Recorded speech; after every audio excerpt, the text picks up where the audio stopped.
Hey everybody, it's Barbara Ann. Welcome back to my channel, Straight Out of Context. I'm so happy that you're here. Today we're going to deep dive the birth, the life, the career, and the unfortunate passing of Elvis Aaron Presley. If you're interested, stick around and watch. I'm so glad you joined me today. A king is born.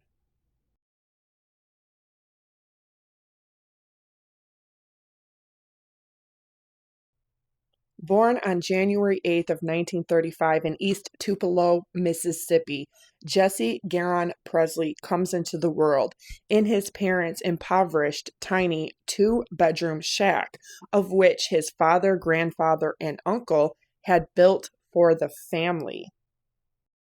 Gladys and Vernon Presley were devastated. Jesse had been born a stillborn. The physician that was attending the birth quickly realized there was a second baby in utero, and 35 minutes later, Elvis Aaron Presley was born into the world, thriving and very much alive. Elvis was now an identical twin without his twin. Jesse Garon Presley and Elvis Aaron Presley were names that were chosen by their father, Vernon, because they rhyme. Gladys and Vernon Presley were absolutely devastated at the loss of their infant identical twin son.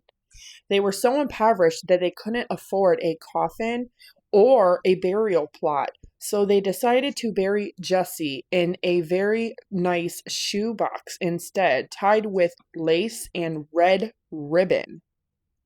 Jesse Garon Presley was buried in an unmarked grave in Priceville Memorial Gardens in Tupelo, Mississippi, next to his great aunt Susan Presley and Noah Presley.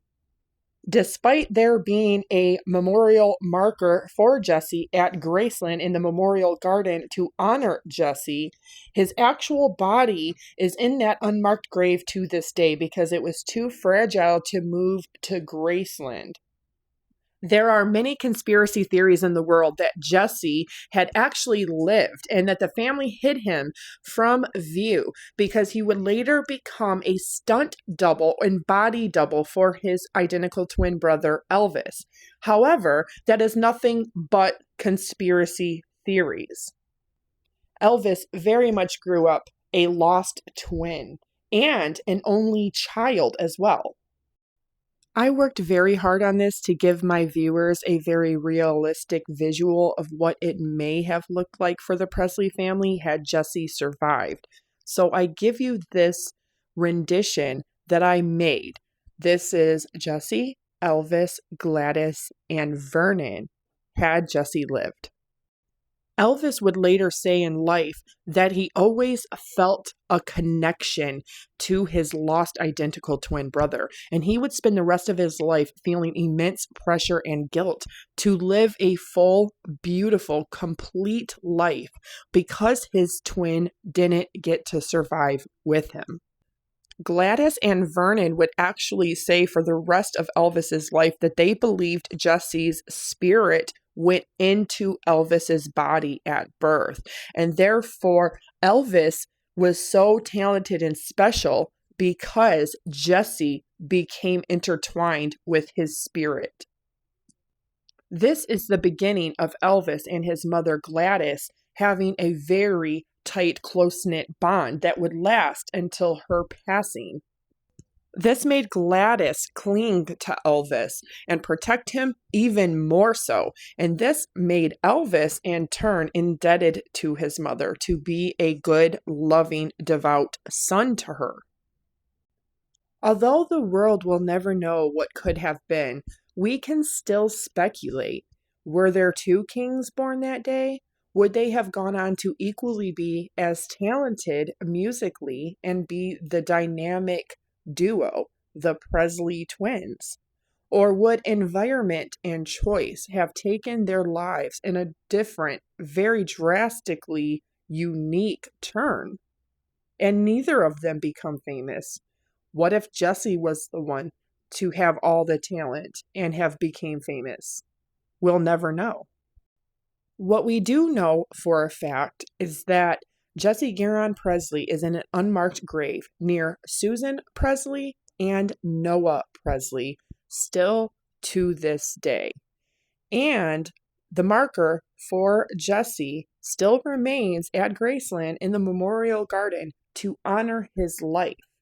There with his identical twin brother, both of his parents, and his grandmother, Minnie Mae.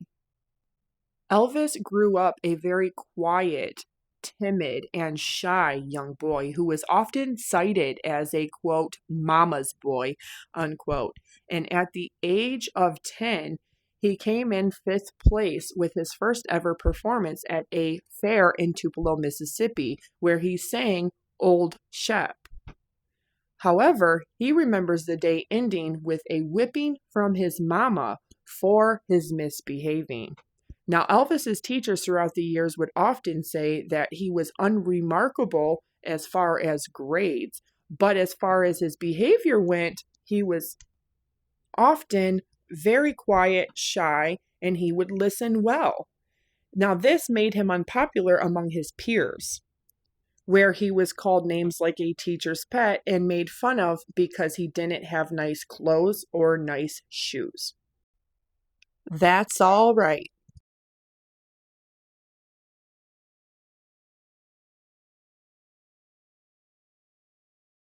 When Elvis was only 2.5 years old, his father Vernon was arrested and indicted on forgery charges, and he later would plead guilty to those charges.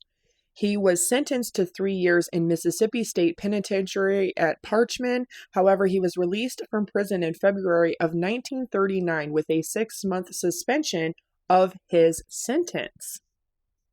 This is when Elvis and his mother Gladys became even closer because she was left to fend for her and Elvis all on her own during that time, often taking odd jobs and washing people's clothes to make ends meet and put food on the table for her and Elvis. Gladys and Elvis shared a deeply affectionate, loving, close bond. She was fiercely protective of her only surviving identical twin son. She was called the, quote, love of his life, unquote. She was a mama bear who protected him at all costs. In the early 1950s, Gladys started turning to alcohol. As Elvis's fame grew, Gladys struggled to cope with the spotlight, the millions of adoring young fans, and the separation from her only child. This contributed to her declining health. Gladys and Elvis both believed they shared a psychic connection and that his deceased identical twin brother Jesse was also a part of Elvis, sharing that connection. Elvis and Gladys slept in the same bed until he was a teenager, and they even shared a language that nobody else could understand. People often said that it was like baby talk, like goo goo gaga. August 14th of 1958, Gladys Presley passes away from chronic liver disease and acute hepatitis when Elvis was stationed in the military. This devastating loss would have a lasting impact on him, significantly altering his personality. This was a change that was not a positive and proactive one. Not only did Elvis grieve his mother for the rest of his life, he was lost without his mother. This grief contributed to his declining health and his misuse of prescription medications in abundance. Gladys often gave her son advice on what to do, how to do it, what was best for him, how to behave, how to eat, what to wear. And without her in his life, he felt utterly out of control. But what they didn't know is that Gladys's parents, genetically had congenital heart disease, which genetically can be passed down and was in the Presley family through Gladys to Elvis. In the ghetto.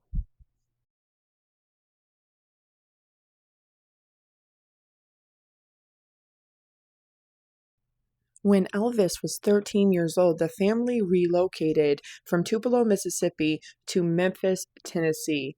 They moved into a government project building called Lauderdale Courts. Elvis attended Hume's Preparatory Academy Middle School. He would then go on to Hume's High School in Memphis, Tennessee. 3 years earlier, when Elvis was only 10 years old, he was given a guitar as a gift. But in Memphis, Tennessee is where he practiced the guitar with a neighbor named Lee Denson, whom was a few years his senior. Elvis graduated Hume's High School on June 3rd of 1953 when he was 18 years old. Elvis failed music class all throughout school, and he never learned how to read or write music. He largely played by ear. He attended the Pentecostal church and sang in the group at Reverend H.W. Brewster's Black Memphis Church. This is where everybody realized that Elvis Presley had a vocal talent, and a rare, gifted vocal talent. Stage fright, anxiety, and nerves would follow Elvis with performances for the rest of his life, but he did perform at Hume's High School annual minstrel show in 1953, where everybody would then realize how vocally talented Elvis truly was. Growing up poor and living in 6 different ghetto government projects in his time in Memphis before his career took off afforded Elvis something that most young Caucasian men didn't get at that time.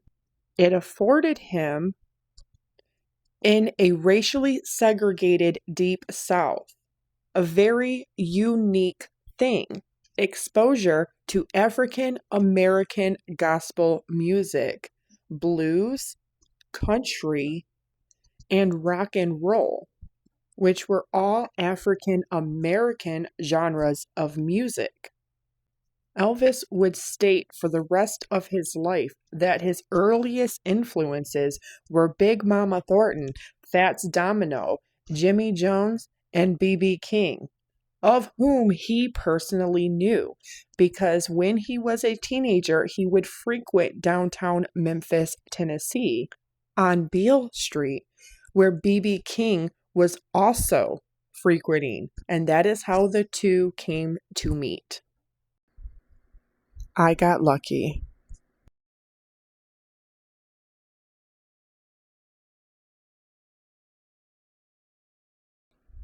The Memphis Blues originated in the 1950s on Beale Street, Memphis, Tennessee. Beale Street was a hub for African American blues music and a destination for aspiring musicians.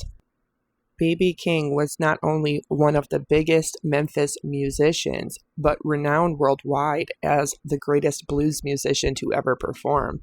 He burst onto the scene in the late 1940s. His imprint is evident today in museum displays, nightclubs, and even a street which is named in his honor.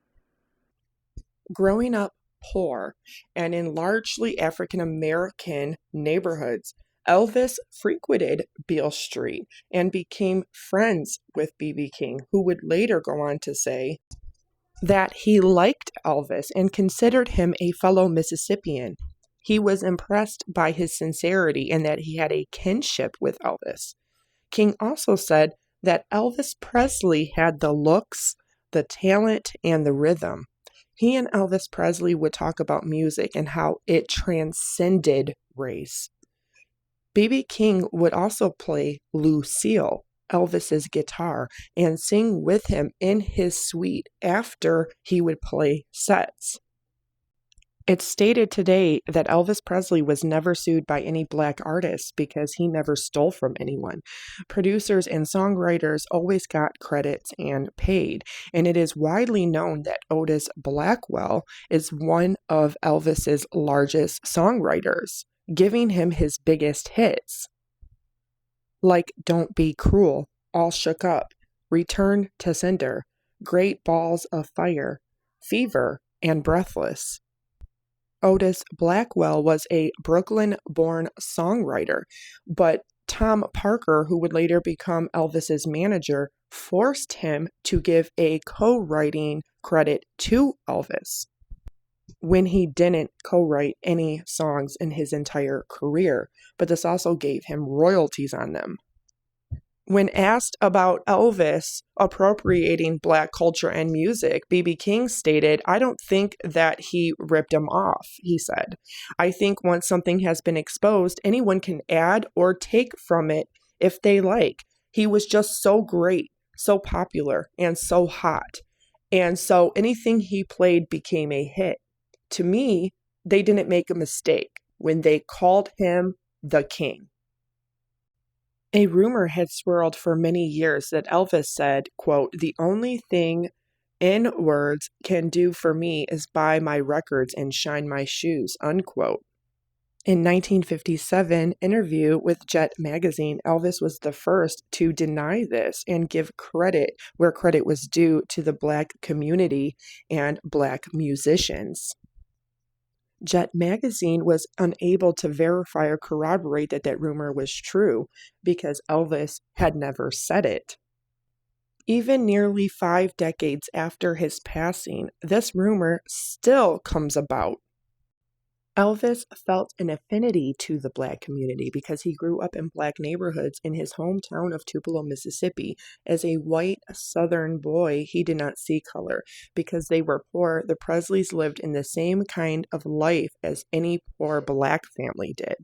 Poor people in the South, both black and white, shared common heritage that was stamped on them by outsiders. The two groups shared similar living conditions, effects of poverty, endurance of scorn, and pursuit of relief. Still, even almost 50 years after his death, Elvis Presley's estate still largely employs African Americans, as he did during his entire life and career. Over 91% of all associates working the Graceland tourist complex are African American. In 1954, Elvis Presley auditioned for Sam Phillips, a producer at Sun Records. He recorded a demo of My Happiness, and That's When Your Heartache Begins for his mother Gladys. In the same year of 1954, this is where Elvis Presley's career began professionally when he signed with Sun Records. Sun Records producer Sam Phillips wanted to bring the sound of African American underground Memphis music to a wider white mainstream audience, specifically targeting America's white youth. Elvis just happened to have the voice, the looks, and the dance moves. January 1956, he was wildly famous for Heartbreak Hotel when it was released, and he quickly became a star. He was considered a threat to the moral well-being of white American youth. He was everywhere and never without adoring, screaming female fans swarming him everywhere he went. In 1956, Elvis appeared on KSLA TV broadcasts of the Louisiana Hayride. He gained national attention the same year on Ed Sullivan's show, performing Don't Be Cruel, Love Me Tender, Ready Teddy, and Hound Dog, where they could only show Elvis from the chest up because they were afraid his moves were too risque for television. With his wild hip thrusts, leg shakes, swaying, the way that he treated his guitar, piano, and mic stand as both a phallus and a girl, Elvis was dubbed quote, Elvis the pelvis, unquote. He was considered a sexual pioneer, but today that's heavily debated. This is where Tom Parker, aka Colonel Parker, a Dutch entrepreneur and music manager, decided to take on Elvis as his manager. And this relationship would last until Elvis passes away, August 16th of 1977. 1956 was a very busy year for Elvis. Not only was he an enormous star in America already, he appeared at the Goodwill Review also. His manager, Colonel Parker, was instrumental in cementing his film deals, his appearances, interviews, albums, and even merchandise such as buttons and flyers, which were much like today's posters. Colonel Parker had a 24-plus year relationship professionally with Elvis Presley. This is a relationship that is often speculated about since he took 50% of all of Elvis Presley's earnings, working him to the bone.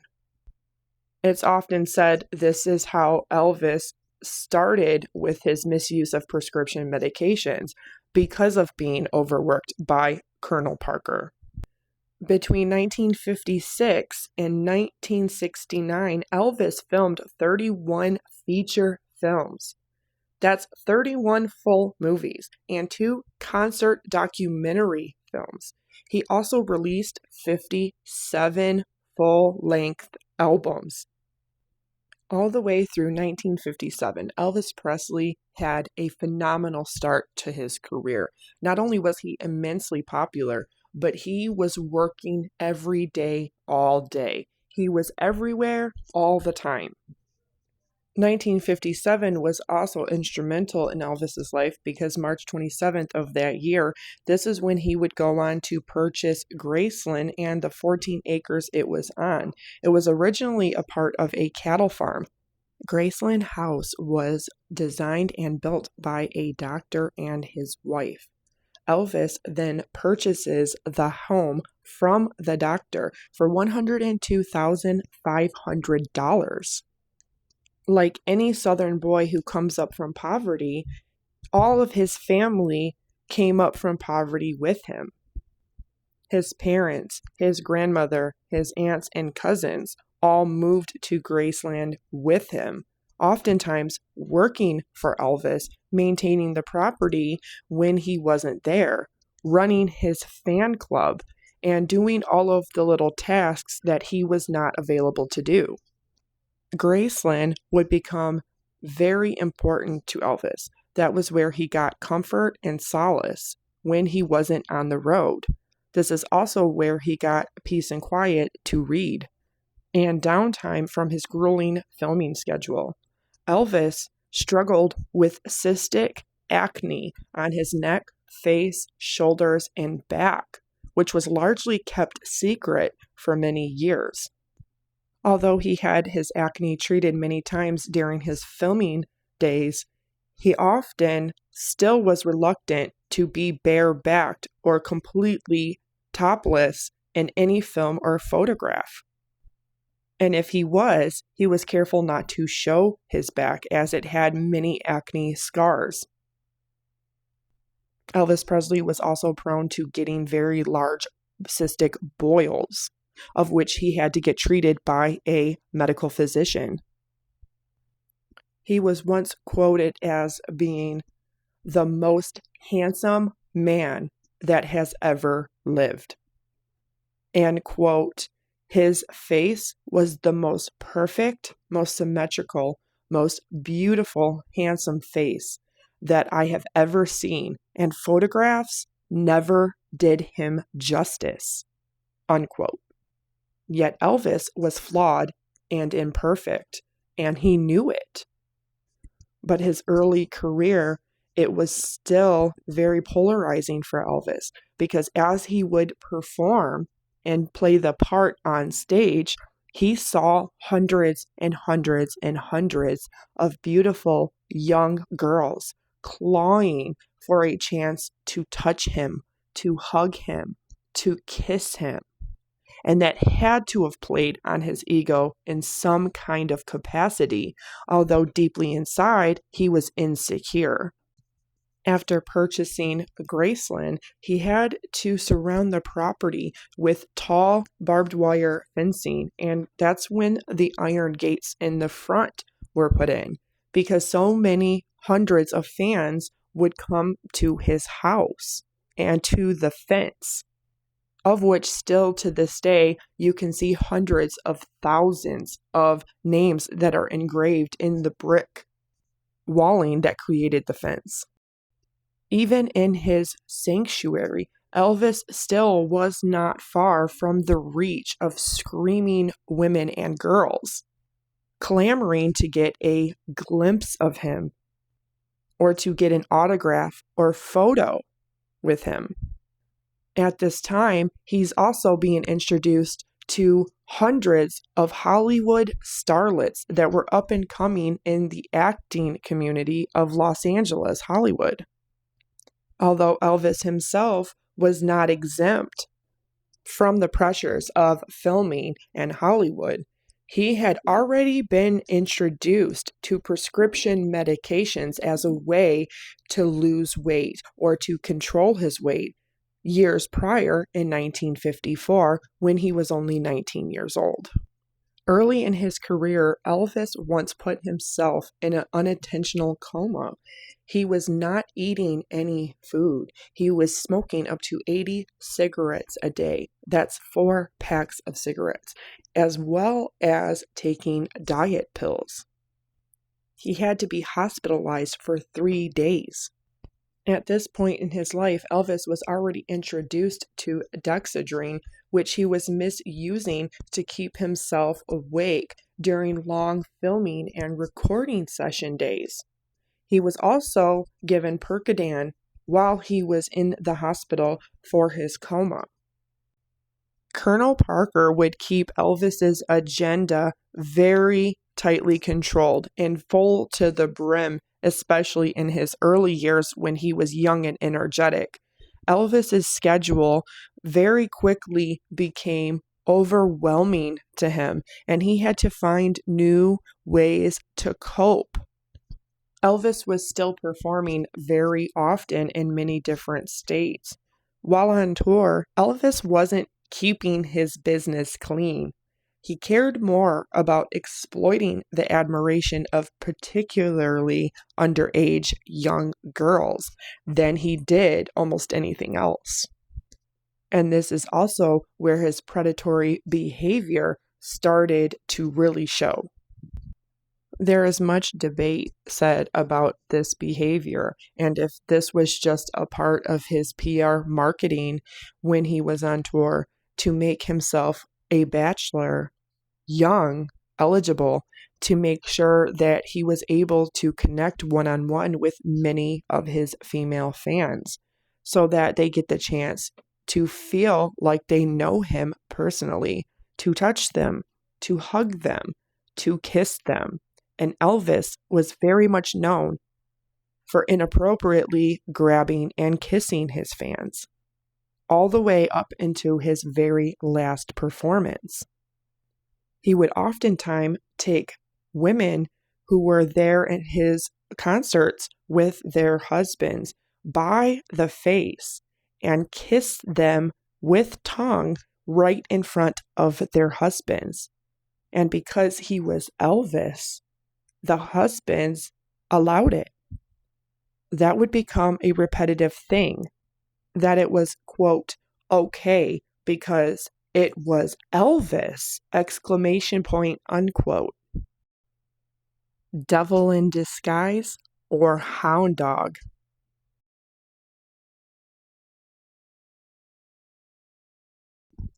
Elvis was a hound dog, and he was not no friend of ours. He loved to be loved, but he didn't love to love in return. In this chapter, we're going to dive into the grubby and gritty truth of Elvis Presley and his personal relationships, specifically to young 14-year-old girls.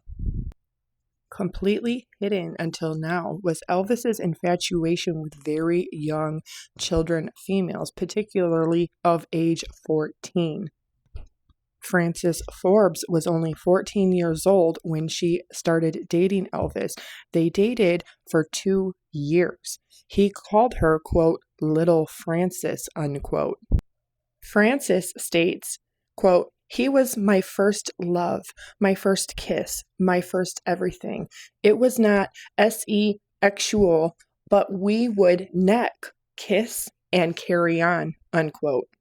She continues on by stating, quote, I knew I was only one of many who shared Elvis. I understood because he was Elvis, unquote. Frances also stated how she often missed school over a 2-year period and how it affected her grades and attendance, to the point where her parents were getting extremely upset because of her missing school.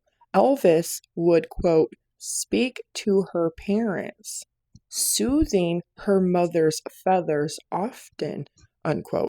Yet her mother and father would still allow her to spend time at Graceland, which affected her ability to be successful in her academics. Frances Forbes would also say, quote, we always knew about Priscilla despite their attempts to keep her hidden and out of sight until legal appropriate age, unquote. In 1960, when Elvis was 25 years old, he was filming in Los Angeles, where he saw a photo of 14-year-old Sandy Farrah at her father's nightclub. He asked her father if he could meet her. She was only 14 years old. And then he goes on to ask her father if he can date her. Her mother said absolutely not. And so Elvis had a remedy that the mother would be able to come on all the dates and chaperone her, to which she agreed. Sandy Farrah says, quote, there was a lot of hugging and kissing. Even though Elvis would really close shave, we would kiss for 4 hours at a time, and I would be raw and red-faced the next day at school because of his stubble rubbing on my cheeks so hard. After only 4 days of being chaperoned, her parents agreed to allow her to go on a date with Elvis unchaperoned, to which they did a lot of dry touching. She said they did everything but sexual. They would laugh, talk, watch TV, eat pizza, ice cream, and kiss. Sandy Farrah was then asked by Elvis to be his girlfriend and to move from Los Angeles, California to Graceland in Memphis, Tennessee. And this was not long before Priscilla had moved to Graceland. It is said that Sandy Farrah was his first original choice. Her parents denied her moving to Graceland to be with Elvis, but she continued to play extras in many of his hit films for several more years after they dated. Sandy Farrah stated, quote, at that time, the age gap was not that unusual. Many 14-year-olds dated men that were in their 20s, and it was accepted socially, unquote. She also states, quote, Elvis was very shy, vulnerable, and he opened up to me in ways that he didn't seem to open up with others in his life, unquote. Despite Elvis's many attempts to get Sarah Farrah's parents to agree, her mother said, quote, over my dead body is my daughter moving to Graceland, unquote. In 1974, 14-year-old Risa Gosson was hanging out with Elvis's 3 stepbrothers, which would become Vernon's second wife, 3 sons from her previous marriage, when Elvis showed up at their house and swept her off her feet, taking her on a lavish shopping trip and showing her around the grounds of Graceland. On that first trip, she says, quote, Elvis took me shopping, buying me whatever I wanted, clothes, bikinis, lingeries, and a beautiful studded 70s style leather jacket, to which she still has to this day, unquote. Risa says, quote, I was only a baby at 14 years old, unquote. In that lavish shopping trip, Elvis dropped over $2,700 on clothes, and he would close down entire stores just to impress her, where they had the entire shop alone. They would often spend many days at Graceland alone. She says, quote, I didn't expect much from him, and it didn't take much to reel me in with the initial shopping trips, because to impress a 14-year-old is easy. I was easy to please, unquote. She says that Elvis said, quote, it took him back to his younger years, unquote.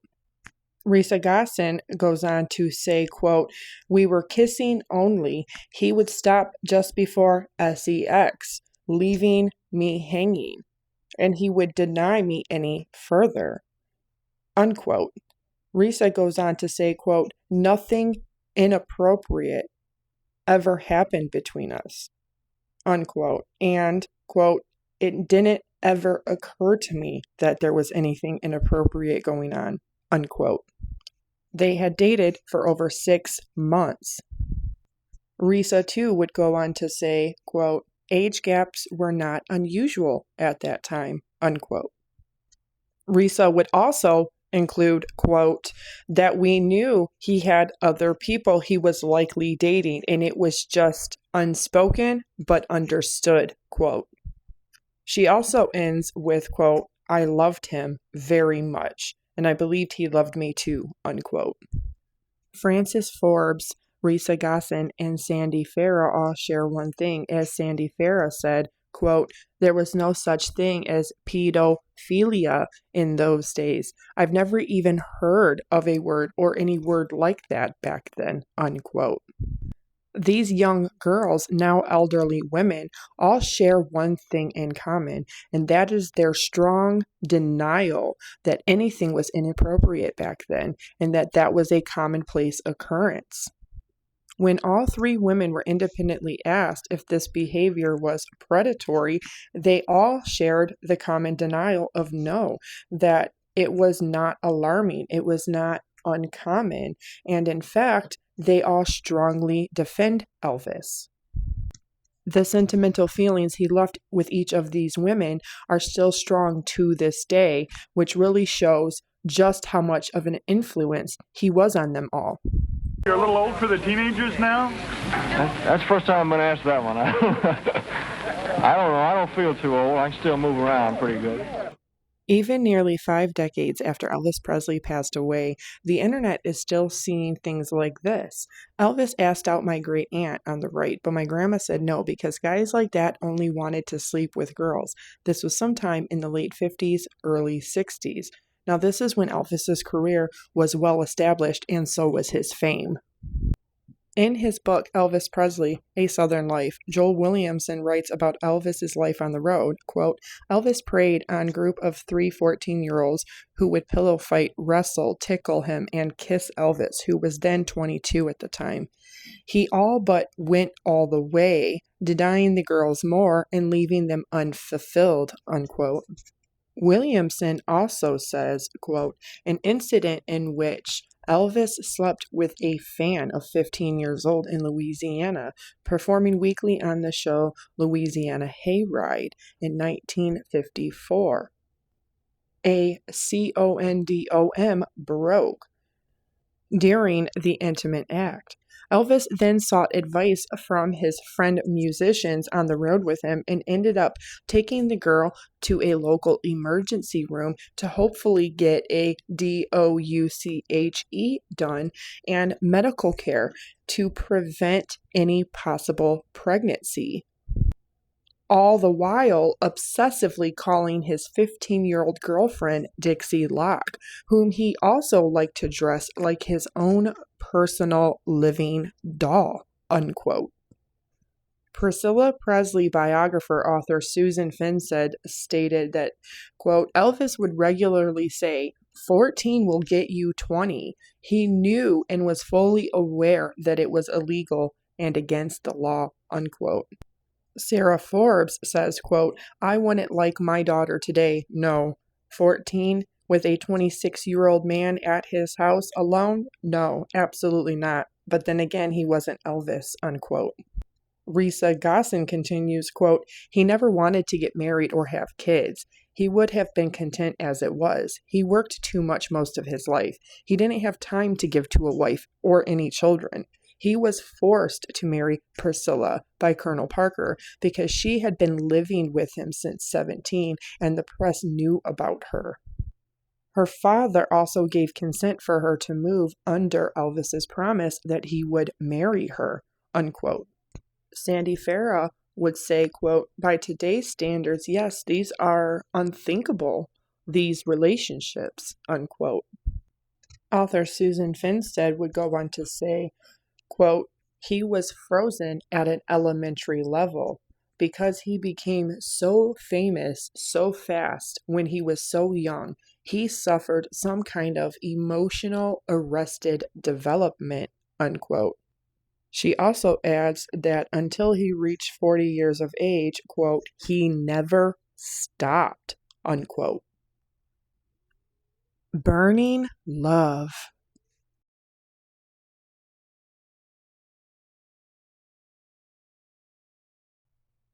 December 20th of 1957, Elvis Presley was drafted. March 24th of 1958, he goes on to enlist into the U.S. Army because of his draft note. He spent 6 months in Fort Hood, Texas, doing his basic training. Although he only served 2 years, his manager, Colonel Parker, took this opportunity to make Elvis look like a patriot, a good boy, one that was just like everybody else and not a famed star who was too good to risk his lives like other young men of his time. This is where Elvis's life took a turn for the worse. On August 14th of 1958, his mother, Gladys Presley, passes away suddenly after being hospitalized with acute hepatitis and severe chronic liver disease, which stemmed from her alcohol use to cope with her separation from her one and only living child. Elvis had just been stationed in Germany. Shortly after his mother Gladys passed away, Elvis would go on to meet a 14-year-old girl named Priscilla Beaulieu at a party in Bad Nauheim, Germany, September 13th of 1959. Curry Grant, an Air Force friend of Elvis's, was the one who made the introduction when he seen Priscilla and her brother hanging out at the Eagles Club. The Eagles Club is where American soldiers, their children, and friends would socialize while stationed in Germany. He approached her, asking, do you like Elvis? Grant told Priscilla that he was a very close friend of Elvis's and invited her to his home. Priscilla's stepfather would check the credentials of Curry Grant before giving permission for her to go, as her real father passed away when she was only 6 months old from a plane accident. Priscilla's biological father was U.S. Navy pilot James Frederick Wagner, who died in an airplane crash. That is when her stepfather, Joseph Paul Beaulieu, adopted her a few months after her real father passed away, and he married her mother. For all legal intents and purposes, he was her dad. Of her first meeting with Elvis, Priscilla said, quote, Elvis was insecure, vulnerable. In their second meeting, they went to a bedroom where all they did was spend 4 hours talking. She said he was lonely, isolated, and needed a friend, and I just happened to understand and listen, unquote. Elvis told Priscilla, quote, "You resemble my mother in a spiritual sense," unquote. And since he had just recently lost his mother, his very beloved mother, that made his connection and pull to Priscilla that much greater. Priscilla was quiet, shy, reserved, and obedient. She was also a virgin and untouched by any man. She says this is what drew Elvis to her. Although at home, Priscilla was anything but. She started missing school, refusing to go to school, refusing to listen to her mother and stepfather, and refused to obey them if they didn't allow her to see Elvis. So they reluctantly agreed to allow her to continue to date him. Author Susan Finstead wrote the first biography on Priscilla over 21 years ago. She states, quote, "When writing the biography, Priscilla told me that Elvis had confided in her, that he felt immense pressure to perform in the bedroom. Elvis, the king, the sex symbol. He felt more comfortable, in control, and authoritative if with an inexperienced girl because they didn't know any different. His sweet spot was always a 14-year-old little girl," unquote. Susan Finstead stated, quote, "I didn't know Priscilla was the only teenage girl. He had a proclivity for teenage girls, particularly 14 years old. There was a long line of them," unquote. Priscilla immediately became acclimated with the notoriety and attention that she received simply by being next to Elvis Presley. And despite his philandering affairs and flamboyant, promiscuous relationships with multiple teenage girls, sometimes as many as 5 to 7 at any given time, Priscilla continued to date him anyway. On March 15th of 1960, Elvis Presley was done with his active duty in the United States of America Army. He was free to go home, but not soon enough, he asked Priscilla to move to Graceland with him. She was 16 at this time, and she begged her mother and stepfather to allow her to move to Memphis, Tennessee. Elvis and his father Vernon both promised Joseph Beaulieu that he would not only take care of Priscilla, but that she would never be alone, as Elvis's grandmother, aunts, cousins, and his father and stepmother were all nearby. Elvis promised that he would provide for Priscilla, that she would finish high school, graduate, and that he would marry her. Priscilla begged her parents to allow her to move to Graceland when they reluctantly agreed to allow her to do so. In May of 1963, she was 17 years old. She originally moved in with Elvis's father, Vernon, and his new wife, Dee Presley, and their 3 kids across the street from Graceland in their home. She slowly started moving her belongings into Graceland without permission from Vernon or her parents. She only had 8 weeks left of high school, and she transferred to Immaculate Conception High School in Memphis for those final weeks when she then graduated. She stated that, quote, "Elvis would give her Dexedrine to help her stay awake throughout the day," unquote. Colonel Parker then reminded Elvis, after 4 years of Priscilla living at Graceland, that he promised to marry her, and so he did. On May 1st of 1967, at the Aladdin Hotel in Las Vegas, Priscilla was 21 and Elvis was 32, and they wed. Exactly 9 months later, on February 1st of 1968, Lisa Marie Presley, their one and only child together, would be born.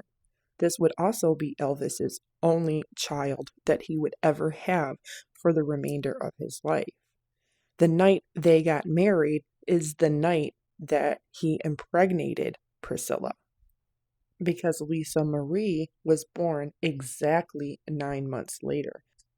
From here to the great unknown, Lisa Marie Presley and her oldest daughter Riley Keough's memoir that was done after Lisa Marie passed away, Lisa Marie says this, quote, "I've been told that mine was a sweet birth story. My dad was very, very nervous. Everyone was.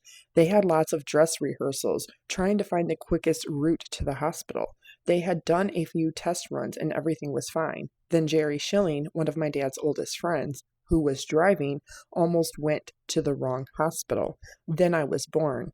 My mom wanted to look good for my dad, so she decided to put on false eyelashes before he came in to see us. But she was still so out of it from the medication, she glued them onto the mirror instead of on her own eyelids. After that, there was a press conference. My mom and dad walked out of the hospital, did their wave. Everyone was taking pictures, so the press was always there right out of the gate from the very day I was born. Then they took me home to Graceland." Unquote. In her 2024 memoir, Post Her Passing, Lisa Marie Presley is quoted saying, "Going to his shows was my favorite thing in the world. I was so proud of him. He would take me by the hand and bring me on stage, then get walked to wherever his place was on the stage, and then I would be taken from him and brought to wherever I was going to be sitting in the audience, usually with Vernon. The electricity of those shows. There's nothing I felt that could have been close to that feeling ever. Electrifying is such a generic word, but it's really what it felt like. I loved watching him perform. I had certain songs that I like Hurt and How Great Thou Art. I would ask him to sing those songs for me, and he would always say yes." Lisa Marie was the apple of her father's eye, the same way that Elvis was the apple of his mother Gladys's eye. They shared the same secret baby language with each other that Elvis and Gladys once had, and Elvis would never say no to Lisa Marie. He spoiled her, but he loved her immensely, his one and only child. Don't be cruel.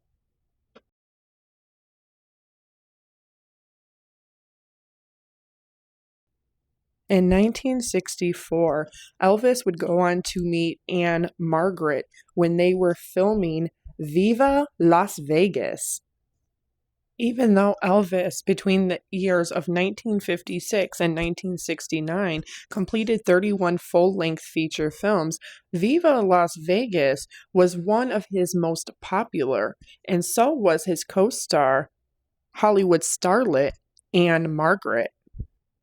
Even though he was married to Priscilla Presley, Elvis had a very long, very tumultuous, deeply affectionate love affair with Anne Margaret. It was said that he really wanted to marry her, and eventually the press got wind of their off-screen romance.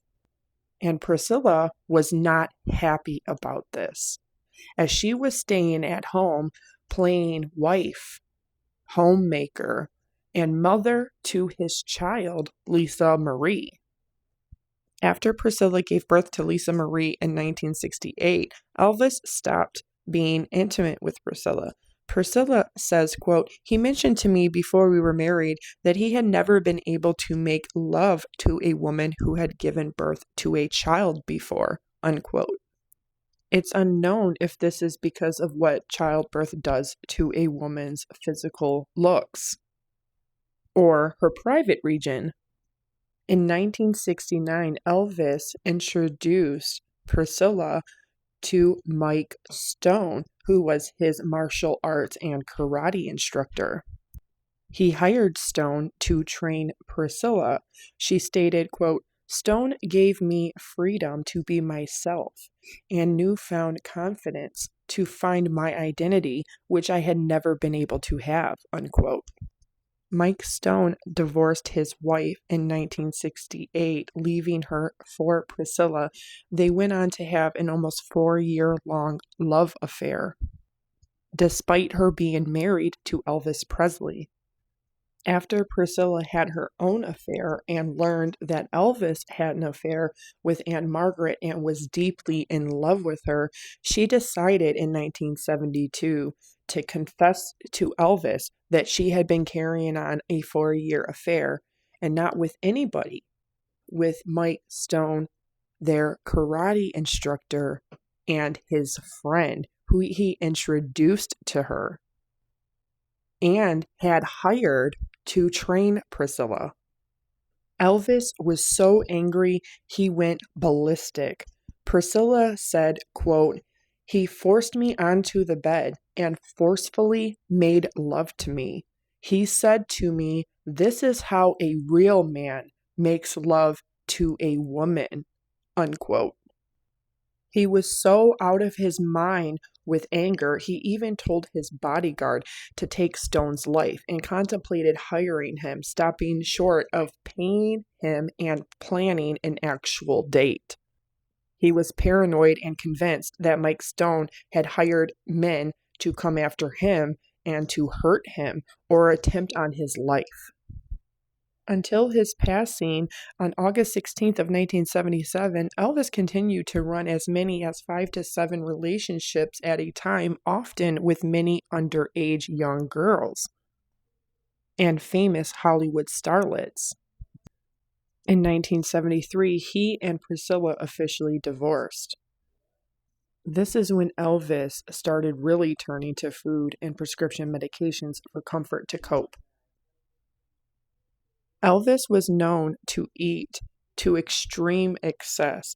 He loved hearty, tasty, fried, deep fried, and refried dishes, such as meatloafs, fried foods, yogurts, sodas, corned beef hash, fried potato sandwiches, ice cream, fried peanut butter and jelly sandwiches, meatballs wrapped in bacon. He also had a deep love for breakfast foods, especially bacon. He would eat sausage, bacon, eggs, baked rolls, coffee, fried potatoes every morning. Elvis also loved the Fool's Gold loaf. It's an entire loaf of Italian bread, hollowed out, with butter all over it, an entire jar of peanut butter, an entire jar of jam, and 1 pound of fried bacon served inside, deep fried, and then cut and served. What Elvis didn't know was that he also suffered from hypertension, megacolon, and cytochrome defects. A DNA analysis after his passing showed that he had a gene mutation which causes hypertrophic cardiomyopathy. Members of the Presley family and on Gladys's side of the family both suffered from genetic congenitive heart disease, which is still the #1 natural cause of death among humans worldwide. It was no secret to Elvis's inner circle that he was in a bad way. He was either sleeping, impaired, or unable to function. But one thing still persisted when Elvis reached the age of 40, and that was his love of very young girls. Despite Elvis being almost 40 years old, in 1972, after a concert, he was bragging with his bandmates about a young girl that he was with the night before. He said, "Did you know that chick? Hey, you know that chick that I was with last night?" His bandmate responds back, "That dog?" Question mark. Elvis says, "Oh my God, oh my God.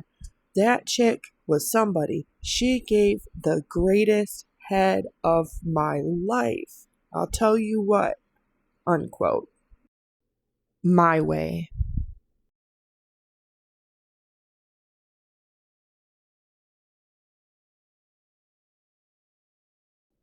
Even though Elvis used prescription medications as early as 1954, they would eventually play a role in his untimely death, his cardiac arrhythmia, and cardiac arrest.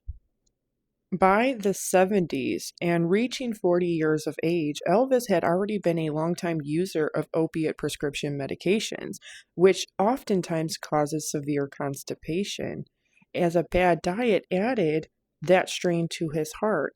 At the heaviest, Elvis weighed 350 pounds. The day before Elvis would pass away on August 16th of 77, his personal physician and friend, George Nicolopoulos, gave him this prescription.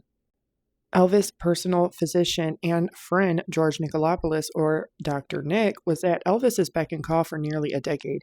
He began treating the king for saddle pain in 1967, and all too soon, Elvis turned into an opiate dependent. Dr. Nick admitted at a hearing before the Tennessee Board of Health that he had prescribed Elvis thousands and thousands of prescriptions for very addictive medications. He also claims that he slipped hundreds of sugar pills, aka placebos, to try and curb Elvis's dependency on these medications. Elvis also misused antihistamines, tranquilizers, barbiturates, quaaludes, sleep medications, hormones, opiate pain medications, laxatives, and injections. Dr. Nick would pass away in February of 2016 at the age of 88. However, he lost his medical license in 1995 for overprescribing prescription to his patients. After Elvis Presley passed in 1977, the Tennessee Board of Medical Examiners charged Nicolopoulos with overprescribing controlled substances. He was acquitted of the charges, but his license was suspended in 1980. He maintained a private practice until 1995, when his medical license was then revoked. He applied to get it back twice and was denied.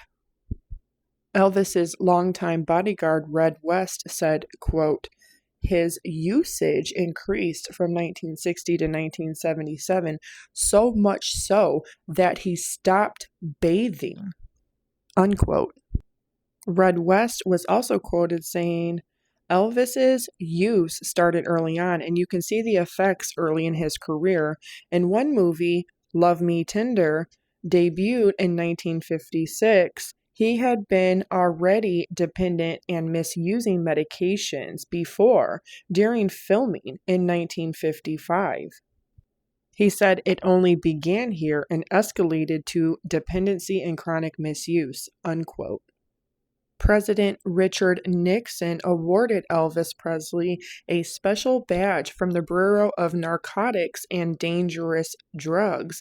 How would that look had he passed of an overdose? In 2023, Elvis's second cousin, Democrat Brandon Presley, had hopes to become the governor of Mississippi. Elvis's first cousin, Harold Ray Presley, was elected sheriff in Lee County, Mississippi from 1993 to 2001 when he lost his life due to a out with an alleged active kidnapper. He was instrumental in pulling over $30 million off of controlled substances and narcotics off of the streets single-handedly during his tenure in law enforcement. Elvis was known to have a deep love and obsession with badges and had a very extensive collection of deputy and sheriff's badges during his lifetime. In 1959, 1 year after Gladys passed away, Vernon Presley met Devada D. Stanley, who then left her husband for him. Her husband was stationed in Germany with Elvis, and they had 3 boys together. Vernon and Dee would go on to get married on July 3rd of 1960, of which Elvis did not approve, nor did he attend. They got married on July 3rd of 1960 in Huntsville, Alabama. Vernon and Dee separated in 1974 and divorced officially in 1977, shortly after Elvis would pass away. Vernon Presley goes on to pass away in 1979 from cardiac arrest at only 63 years old. He is buried at the Meditation Garden in Graceland with Gladys Presley. His mother, Minnie Mae, would not pass until a year later in 1980. All shook up.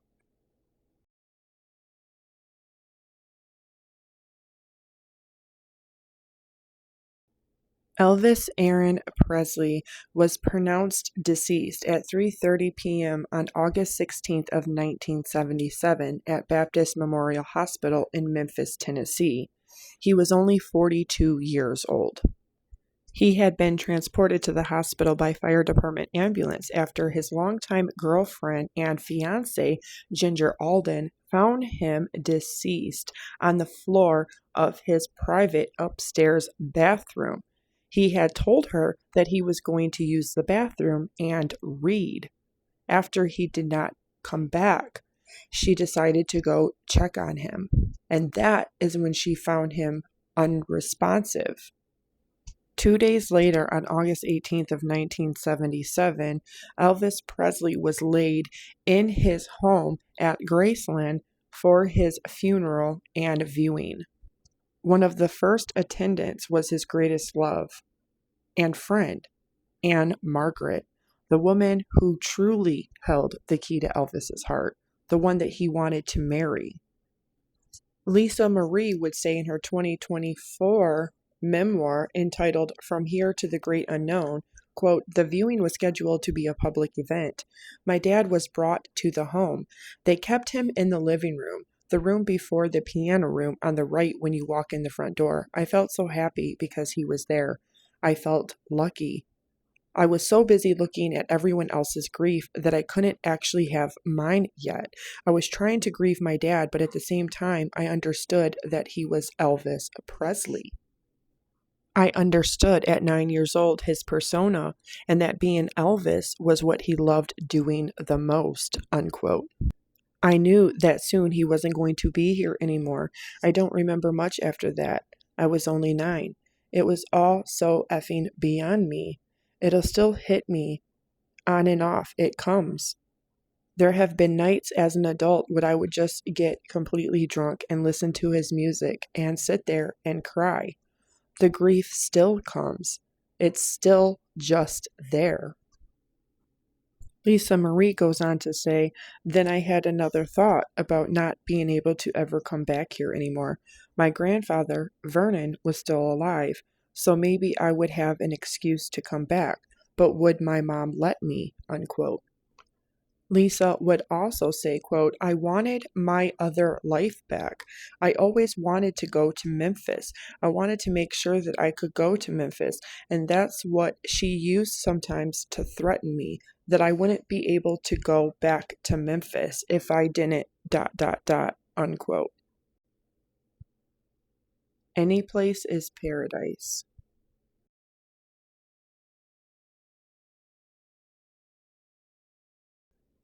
Elvis's then ex-wife Priscilla Presley was instrumental in getting the investors to open up Graceland into a tourist hotspot and hub in Memphis, Tennessee, also opening up 2 of his airplanes as a museum and a whole museum and soundstage across the street from Graceland House. She preserved the upstairs and kept it off limits to the public still to this day. Lisa Marie said that was instrumental in helping her grieve, even when she was a mother herself. Lisa said, quote, "My father had a whole stack of books like a nightstand next to his bed. He had the Bible, the Torah, the Quran, and all kinds of religious texts like Gnostic Gospels. He was clearly searching for something. The same thing that I'm searching for," unquote. In 2025, Graceland is still the second most visited home in the United States, topped only by the White House, according to the U.S. Interior Department, which granted Graceland landmark status. American culture and music changed irreversibly because of Elvis. It would be difficult to tell the story of the 20th century without discussing his many contributions made by this legendary, iconic artist. Professor Bertrand postulated that Presley's rock and roll music brought an unprecedented access to African American culture that challenged the 1950s segregated generation to reassess ingrained segregationist stereotypes. His legacy endures, resonating even today. Presley stormed into the 1950s music world, transforming popular music by infusing rockabilly, rhythm and blues, and country. His stage presence and dynamic shows took the world by storm, forging an unwavering fan following, still in 2025. Whatever reservations one may have about Elvis Presley, his estate still, almost 5 decades later, largely employs African Americans by over 91%. His career was just shy of 24 years, from 1954 to 1977. Even in death and legacy, he has given back to the African American culture, music culture, and the community of Memphis, Tennessee. One could possibly argue that even in death, he has given back twice as much as he may have ever appropriated during his career and life. Elvis still holds top awards and accolades in music today. Towards the end of the 20th century, Elvis Presley was named as the Entertainer of the Century by TV Guide and other publications. The Recording Industry Association of America also named him the top-selling male rock artist of the century. The only other person that has ever came close to this was Michael Jackson. Both Elvis and Michael Jackson's estates posthumously can garner anywhere from $120 to $200 million annually. Bonus fun facts. Elvis failed music class all throughout school. He could not read or write music, but he played by ear. Elvis was a natural blonde, and he dyed his hair and his eyebrows black his entire 24-year career. He was a karate expert. He had a 7th degree black belt. He once inhaled a tooth cap into his lung while filming Jailhouse Rock in 1957, where he had to go have an emergency surgery to help remove it. He had a pet chimpanzee named Scatter. He ate over 10 pounds of peanut butter and over 10 bunches of bananas weekly. He served in the U.S. Army, but he received good conduct medals as well as medals for expert marksmanship. He was also a sergeant. He never wrote any songs at all, but he did have a say in which ones he was going to perform and sing, however. He never performed outside of North America. He did 5 shows in Canada in 1957 and 1 unofficial performance in Paris, France. He had a library card, and he loved to read. In Tupelo, Mississippi, a librarian had found a card that he had in 1948. They found it and sold it in 2014 at auction for over $8,000. In 24 years, Elvis released over 57 albums. He also filmed 31 full-length feature films and 2 concert film documentaries. Music and movies are not Elvis Presley's biggest accomplishment. His legend begins with his family. Despite his only daughter, Lisa Marie, being married 4 times, 2 of her marriages produced Elvis's grandchildren. In order, daughter Riley Keough, only son Benjamin Keough, and her fraternal twin daughters, Harper and Finley Lockwood. Ben Keough sadly took his own life on July 12th of 2020 at only 27 years old. He is buried at the Meditation Garden at Graceland. On January 12th of 2023, Lisa Marie Presley passes away suddenly from complications due to a former bariatric surgery. She was only 54. Lisa Marie Presley and her son Benjamin shared a common mental health and substance misuse issues, as Elvis did himself. Riley Keough, 35, is now the sole trustee of Graceland Estate. She oversees Harper and Finley's equal share of the estate until they become of age. Harper and Finley will be 17 in October of 2025. January 8th of 2025, Elvis would have celebrated his 90th birthday, and Graceland threw their annual birthday celebration for the icon.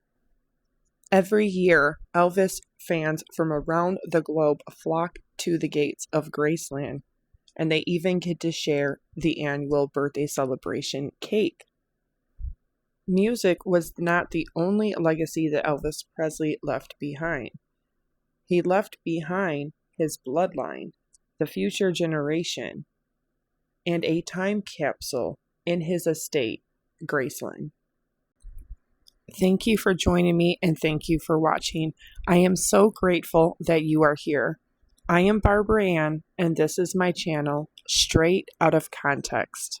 If you enjoyed, don't forget to subscribe, like, turn on notifications, and share.